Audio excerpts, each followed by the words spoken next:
আর মাত্র 50 কিলোমিটার দূর থেকে পাহাড়ে দেখা যাচ্ছে বরফ পড়েছে। এই পাহাড়ে যাব এখন, ঠিক আছে?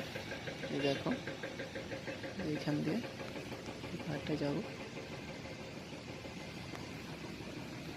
বরফটা যত লাগছে না, ফোনে দেখা যাচ্ছে না। এটা দেখতে গেলে ওয়াক করতে হলে এখানে আসতে হবে, নাহলে বোঝা যাবে না।